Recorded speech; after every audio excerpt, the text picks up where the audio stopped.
నమస్కారం వార్తలకు స్వాగతం ముందుగా ముఖ్యాంశాలు సీఎం చంద్రబాబు నాయుడు మీడియా సమావేశం పలు అంశాలపై వివరణ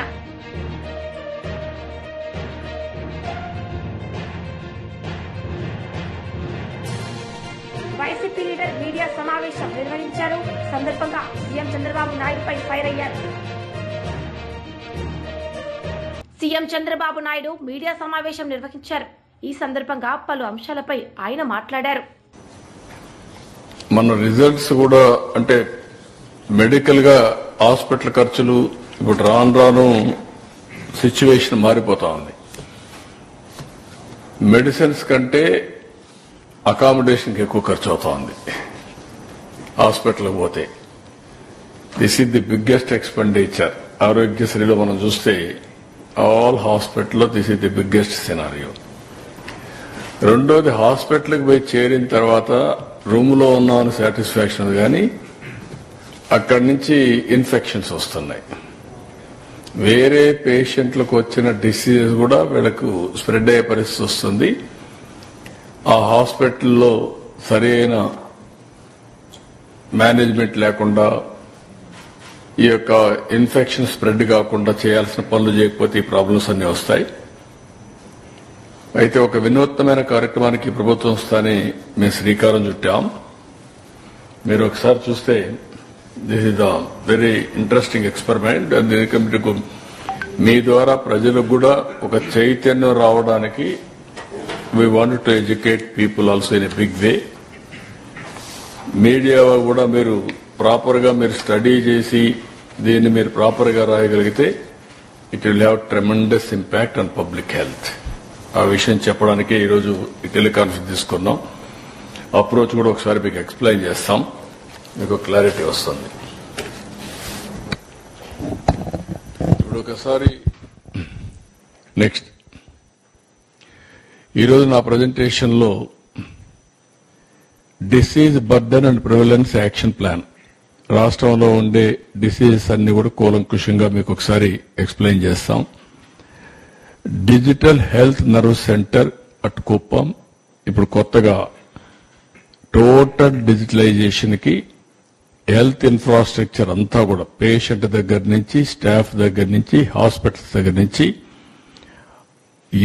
ఎట్లా ఉపయోగించాలి గ్లోబల్ నాలెడ్జ్ ఎట్లా తీసుకురావాలి అవన్నీ తీసుకొస్తాం అదే మాదిరిగా 100 హాస్పిటల్స్ నుంచి 300 bed hospitals multi speciality hospitals in all assembly segments లో పెట్టాలని నిర్ణయం చేసిన ఇన్ఫ్రాస్ట్రక్చర్ ఫైనల్ గా అమరావతిలో కూడా ఒక మెగా గ్లోబల్ మెడిసిటీ ప్రాజెక్టు పెట్టాలని బెస్ట్ హాస్పిటల్స్ అన్నిటికి వచ్చి హెల్త్ టూరిజానికి కూడా ఉపయోగపడే విధంగా చేయాలనేది ఒక ప్రపోజల్ ఈ 4 ఎక్స్ప్లెయిన్ చేస్తాం నెక్స్ట్ నెక్స్ట్ ఇక్కడ మీరు చూస్తే దిస్ ఈజ్ ఇంపార్టెంట్ స్లైడ్ ఈ రాష్ట్రానికి ఉపయోగపడే ఇది ప్రతి ఒక్కరూ గుర్తుపెట్టుకోవాల్సిన అవసరం ఉంది కార్డియోవాస్కులర్ డిసీజ్ చూస్తే 18 నుంచి 22% ఉంది అంటే 18 నుంచి 22% ఈ యొక్క ఒక డిసీజ్ కార్డియోవాస్కులర్ డిసీజ్ వస్తున్నాయి దీనికి కారణం కూడా మీరు చూస్తే హైపర్ టెన్షన్ అదే మాదిరిగా ఇసమిక్ హార్ట్ డిసీజెస్ స్ట్రోక్ ఇవన్నీ వచ్చే పరిస్థితి వస్తుంది ఈ ప్రిడామినెంట్ గా ఎక్కడున్న టాప్ 3 డిస్ట్రిక్ట్స్ చూస్తే కోనసీమ కాకినాడ ఎన్టీఆర్ జిల్లాలో ఎక్కువ ఉంది అదే మరి డయాబెటీస్ మిలిటస్ చూసినప్పుడు 12 నుంచి 15% ఉంది high prevalence due to life styles food దగ్గర నుంచి మన లైఫ్ స్టైల్స్ వల్ల వస్తా ఉంది గుంటూరు ఎన్టీఆర్ కృష్ణ ఇక్కడ హై బర్డన్ డిస్ట్రిక్ట్స్ ఇవి రెస్పిరేటరీ డిసీజ్ చూస్తే 10 to 12% వస్తా ఉంది COPD asthma pneumonia linked to air pollution smoking తో వస్తున్నాయి ప్రకాశం కర్నూలు అనంతపూర్ ఎక్కువ ఉంది infectious diseases 9 to 11% TB diarrheal diseases అన్ని Srikakulam Vizianagaram Kadapa chronic kidney disease చూస్తే 6 to 8% ఉంది, 6 నుంచి 8. ఇది రావడానికి కారణం hyper tension, diabetes and toxins in water. ఇది ప్రకాశం, నెల్లూరు, చిత్తూరు. క్యాన్సర్ చూస్తే 5 to 7% ఉంది. Survival, breast and oral cancer ఇవన్నీ కూడా majority tobacco related. Guntur, Krishna, Visakhapatnam. అదే సమయంలో మెటర్నల్ అండ్ చైల్డ్ హెల్త్ చూస్తే 5 to 6%. Anaemia, pre term births, mall nutrition దీనికి కూడా విజయనగరం, శ్రీకాకుళం, అనంతపురం ఉంది. మెంటల్ హెల్త్ డిజార్డర్స్ ఇది కూడా రాను రాను టెక్నాలజీ పెరగడం లాంటివన్నీ సమస్యలు వస్తున్నాయి. ఇందులో కూడా 4-5% మీరు చూస్తే depression, anxiety, alcohol use disorders ఇది కూడా విశాఖపట్నం, విజయవాడ, కడప ఎంత వస్తున్నాయి. వెక్టర్ బార్న్ డిసీజెస్ ఇవి కమ్యూనికబుల్ డిసీజెస్ అన్ని కూడా మనం చూస్తే 3 to 5%.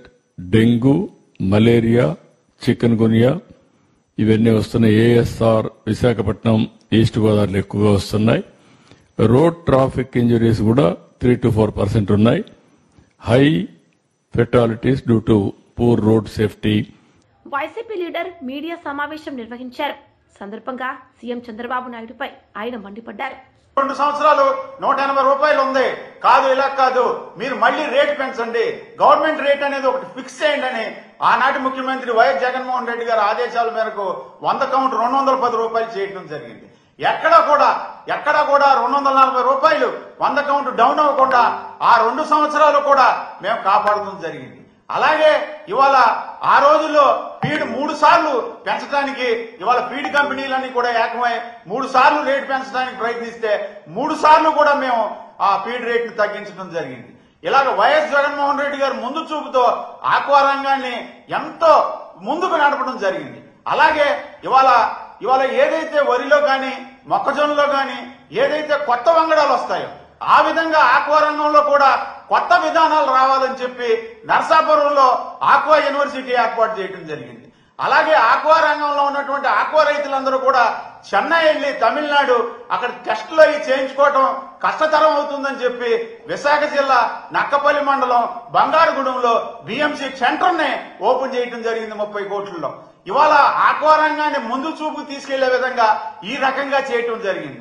ఆ రోజు పీజీ గోయల్ గారు ఎవరైతే సెంట్రల్ మినిస్టర్ ఉన్నారో సెంట్రల్ మినిస్టర్ గారికి వైఎస్ జగన్మోహన్ రెడ్డి గారు ఇవాళ ఏదైతే ట్యాక్స్, ఏదైతే ఇంపోర్ట్ ట్యాక్స్, ఏదైతే సోయా గాని ఫిష్ మీల్ గాని ఏదైతే ట్యాక్స్ ఉందో అది 15% ఉంది, దాన్ని మీరు 5% తగ్గించండి, దానివల్ల ఇంకా ఏదైతే ఫీడ్ రేట్లు తగ్గడానికి ఆస్కారం ఉంటుందని చెప్పడం జరిగింది.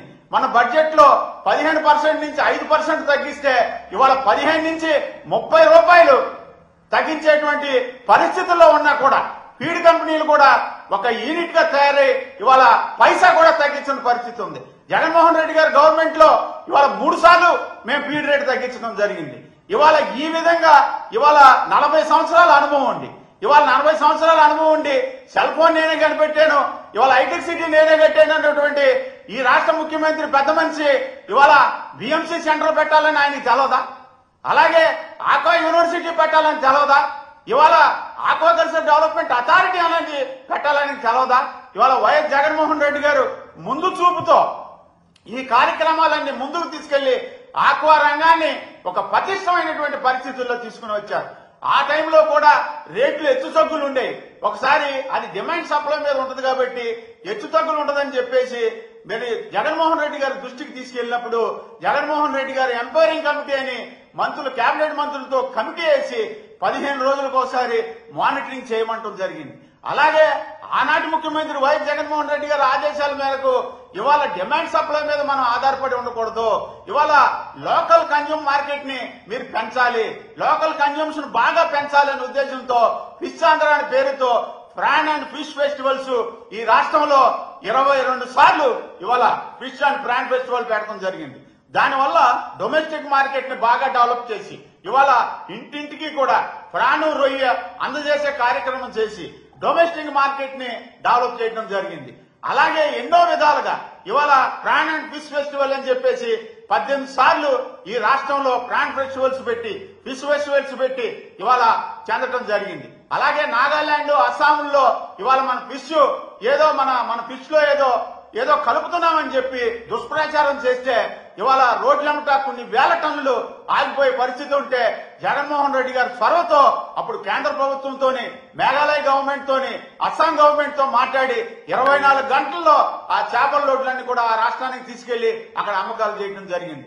ఇలాంటి ముందు చూపుతో ముందుకు తీసుకెళ్లినటువంటి జగన్మోహన్ రెడ్డి గారు ఆయన పరిపాలించిన టైంలో 2-3 సంవత్సరాలు మనకు కోవిడ్ ద్వారాగా పోయినా కూడా మెయింటైన్ చేసుకుంటూ ఆక్వా రంగాన్ని ఎంతో ముందుకు తీసుకెళ్లి ఆక్వాకల్చర్ డెవలప్మెంట్ అథారిటీ ద్వారా ఇవాళ చైనా నుంచి అలాగే థాయిలాండ్ నుంచి అక్కడ వైరస్ వచ్చినటువంటి సీడ్ ఇక్కడికి వస్తే ఇక్కడ మేము ఆక్వాకల్చర్ డెవలప్మెంట్ అథారిటీ ద్వారా ఆ సీడ్ నందుకు కూడా ఇమ్మీడియట్ గా 24 గంటల్లో సీజ్ చేసి రైతుకి మేలైనటువంటి సీడ్ ఇవ్వడం జరిగింది.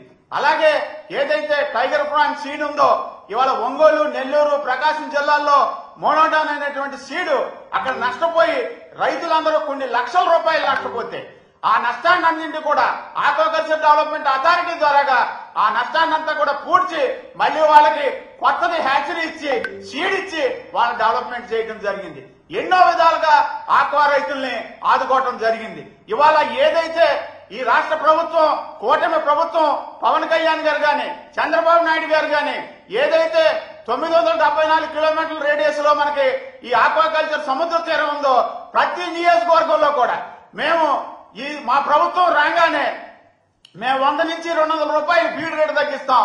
అలాగే non aqua zone, aqua zone కాకుండా మేము యూనిట్ ధర ₹1.50కే ఇస్తామని చెప్పి ఇవాళ 10 నెలలు గడుస్తున్నా కూడా పైసా ఇవ్వని పరిస్థితుల్లో ఉంది. ఇవాళ బడ్జెట్ లో కూడా నాన్ ఆక్వా జోన్ కి ఇవాళ ₹1.50 సబ్సిడీకి ఎంత డబ్బులు ఎలిగేషన్ అవుతుందో, ఎంత డబ్బులు మేము ఈ రైతులకి ఇస్తున్నామనే చెప్పలేని పరిస్థితి.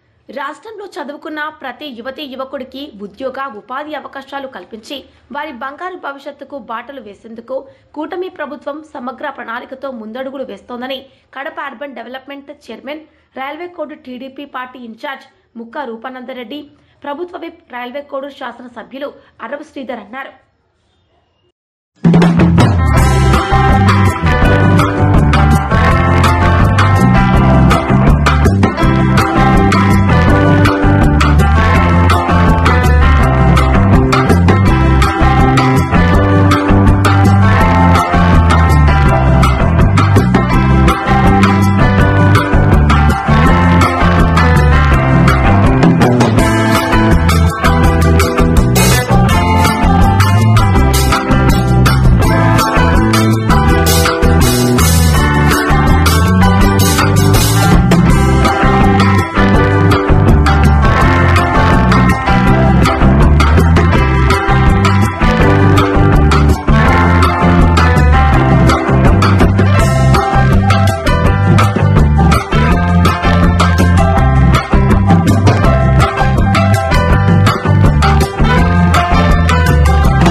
జిల్లా రాజంపేట నియోజకవర్గం రాజంపేట పట్టణం మెయిన్ రోడ్ హెచ్డిఎఫ్సి బ్యాంక్ పక్కన నేడు ఈఎన్టీ డాక్టర్ జీపీ అమృతప్రియ నూతనంగా ఏర్పాటు చేసిన ఈఎన్టీ క్లినిక్ ప్రారంభోత్సవ కార్యక్రమం.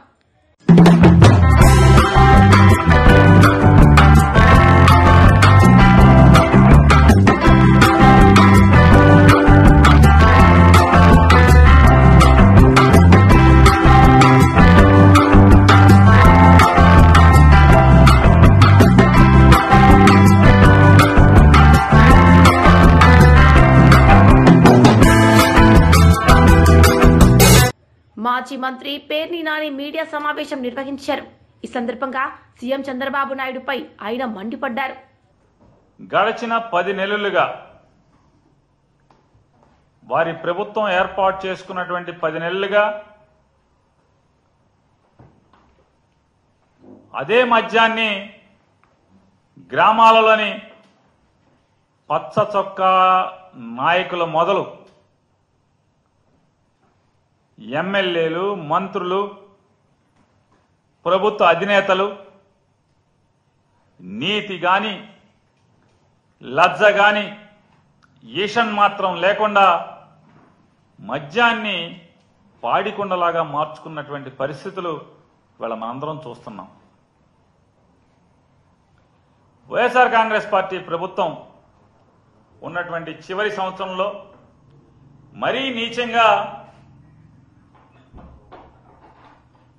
వైఎస్ఆర్ కాంగ్రెస్ పార్టీ ప్రభుత్వమే కల్తీ మద్యాన్ని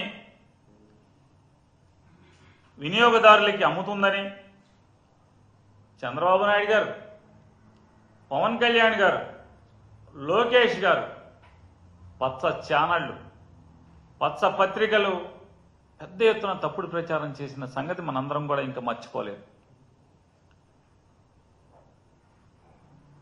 మరి నిజంగానే వారు చెప్పిన మాటలు లేదా వారు చేసినటువంటి విషపు ప్రచారమే నిజమైతే వైఎస్ఆర్ కాంగ్రెస్ పార్టీ ప్రభుత్వం దిగిపోయేప్పటికి జూన్ మాసానికి అంటే అప్పటికే అంటే చంద్రబాబు నాయుడు గారు, పవన్ కళ్యాణ్ గారు అధికారం అంటే పొంది అధికారాన్ని చేజిక్కించుకున్న తర్వాత అప్పటికే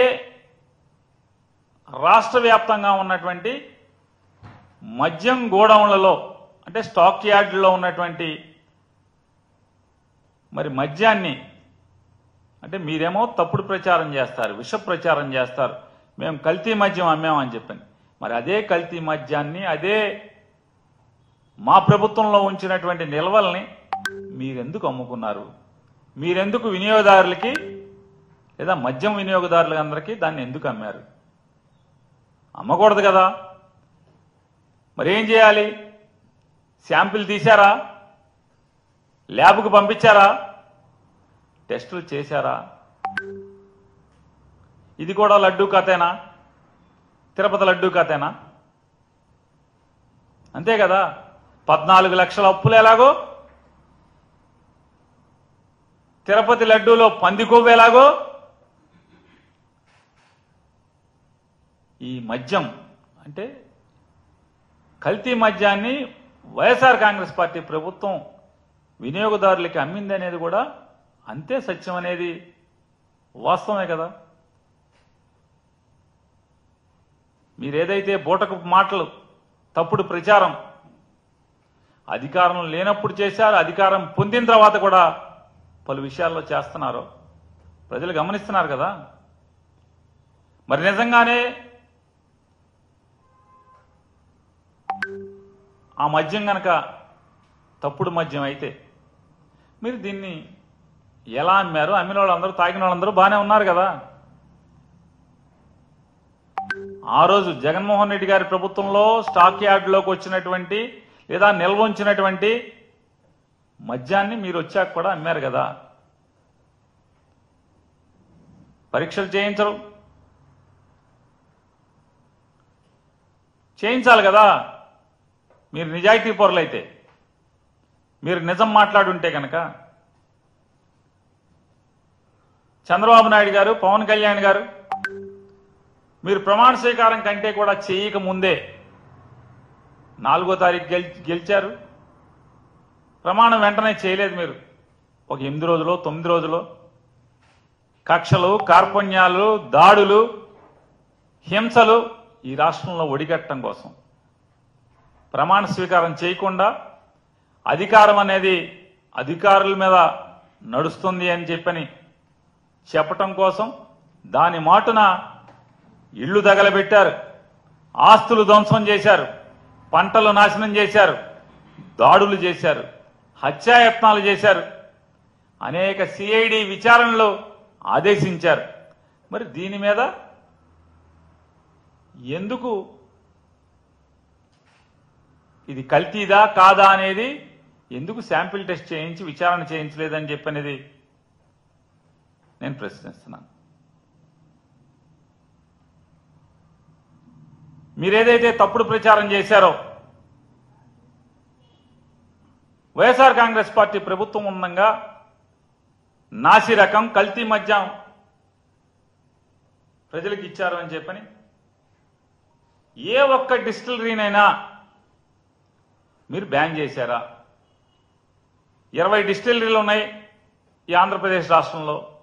ఈ 20 డిస్టిలరీలు కూడా చంద్రబాబు నాయుడు గారి ప్రభుత్వం ఏర్పాటు చేసినవి తప్పితే జగన్మోహన్ రెడ్డి గారి ప్రభుత్వం ఏర్పాటు చేసిన ఒక్క కొత్త డిస్టిలరీలు కూడా మా ప్రభుత్వంలో ఒక్క కొత్త డిస్టిలరీని కూడా ఇవ్వలేదు.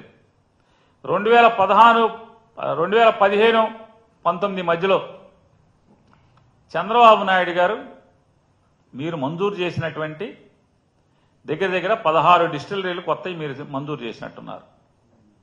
అంతకుముందు రాష్ట్రం విడేపటికి ఒక 3-4 డిస్టిలరీలు ఉన్నట్టున్నాయి. ఈ డిస్టిలరీలో ఎక్కడన్నా ఒక్కటైనా.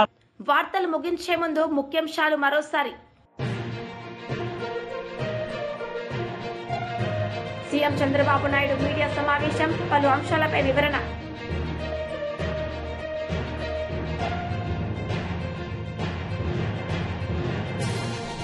వైసీపీ లీడర్ మీడియా సమావేశం నిర్వహించారు. సందర్భంగా సీఎం చంద్రబాబు నాయుడుపై ఫైర్ అయ్యారు. ఈ వార్తలు ఇంతటితో సమాప్తం. తిరిగి ప్రసారమయ్యే వార్తల్లో మళ్ళీ కలుద్దాం. అంతవరకు సెలవు. నమస్తే.